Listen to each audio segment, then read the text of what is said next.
It all started with a late-night message. Just 3 words that can send a chill down your spine. Are you awake? I replied, yes, though my hands were already shaking. I had a feeling, a bad one. She wrote back, we need to talk, and then that dreaded typing bubble appeared, danced for a second, and vanished.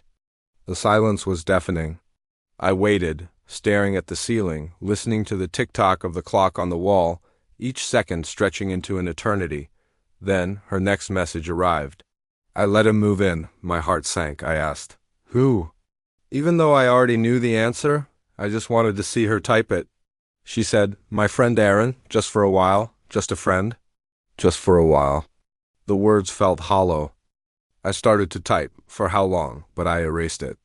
I typed it again and erased it again. It felt weak. She answered before I could ask, until things settle down? I couldn't hold back anymore. Things haven't settled since he arrived, I shot back. The response was immediate and dismissive. You're being dramatic again. This was a pattern. My feelings were always drama. My concerns were always overreactions. I had to know. Is he there right now? I asked. A pause, a long one. Long enough for my mind to race through a dozen worst-case scenarios. Then a single word. Yes. My chest tightened. It felt like a physical blow. I stared at that word, yes, burning on my screen. I tried to stay calm, to keep my words steady. Then ask him to leave. Her answer was just as quick and just as final. I can't do that. Why? I asked, my voice barely a whisper in the silent room, but my text was firm. Her reason was a dagger. He understands me. He understands you. What about me? I am your husband, I replied. The 3 words that were supposed to mean everything suddenly felt like they meant nothing. Her next message confirmed it. Not everything is about you. That sentence landed heavier than any insult, any curse word she could have thrown at me. It wasn't just an argument anymore. It was a fundamental shift. I was no longer the center of her world. I wasn't even in the picture, so I asked the question I was most afraid of. Do you want me gone?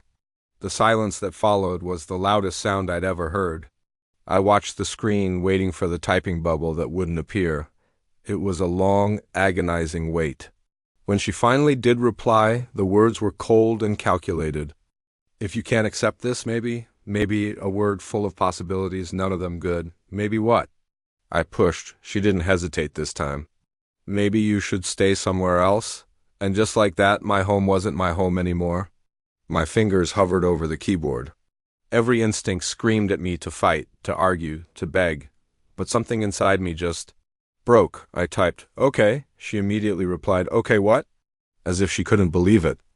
I said, I will leave. Her surprise was palpable through the screen. I didn't think you would, I answered. Neither did I. I stood up, put the phone down, and packed a small bag. The chat on the screen stayed silent, a quiet witness to the end of my marriage.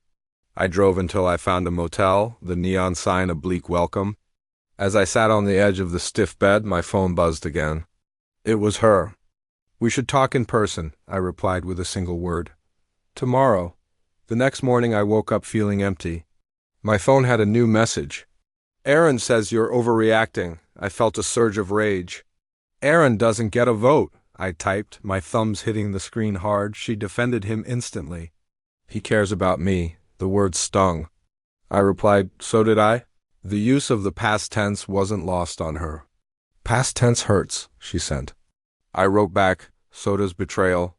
A new silence stretched between us, lasting the entire day. That evening, another message came through.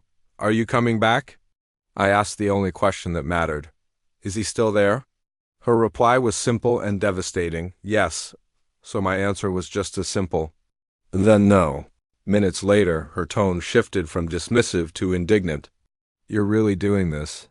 I couldn't help but feel a dark sense of irony. You already did, I answered. She tried to plead her case.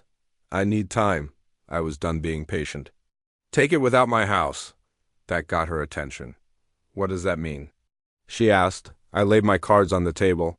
The house is mine. Her response was disbelief. You wouldn't? I typed back 2 words that sealed our fate. Watch me. Her messages turned frantic after that. A flood of accusations and pleas. You're ruining everything, I corrected her. I'm ending it. She tried a different tactic, one meant to guilt me. Aaron has nowhere to go. The audacity of it was almost comical. Neither do I right now, I replied from my lonely motel room. The next day, a message I had been waiting for finally arrived. He left. It was what I'd asked for from the beginning, but now? Now it felt meaningless. I replied, "Too late," she pleaded. "Please come home." I wrote, "Home changed." She sent one last, desperate volley. "I choose you." My final answer was quiet but firm. "You chose too late." That night she called instead of texting. I watched my phone vibrate on the nightstand, her name glowing on the screen. I let it ring and ring until it went to voicemail. A few moments later, a final message came through. "I am sorry." 3 words that carried so much weight, and yet they felt so light. I stared at them for a long time. Then I replied, "I hope you learn." Weeks passed in a blur of silence. No calls, no texts. I signed papers, I hired lawyers, I packed memories into cardboard boxes. On the day I finally moved out for good, my phone buzzed one last time. It was her. She wrote, "I drove by and saw strangers inside." I replied, "They belong there now." Her next question was laced with a bitterness I recognized. Was I that easy to replace? I didn't hesitate. "You replaced me first." A final, wistful message appeared. "I miss us." And I sent my final, honest truth. "I miss who I thought you were." And after that, the chat went quiet forever. Sometimes I still open my phone and reread those messages. They're archived now, a digital tombstone for a love that died. They remind me why the silence that followed is so much better than the noise of betrayal. I learned that love can't survive when respect is dead. I learned that boundaries aren't suggestions. They're essential for survival. And I learned that sometimes the strongest thing you can do is leave. Her name is still in my contacts, a ghost in the machine, but my life, my real life, feels so much lighter now.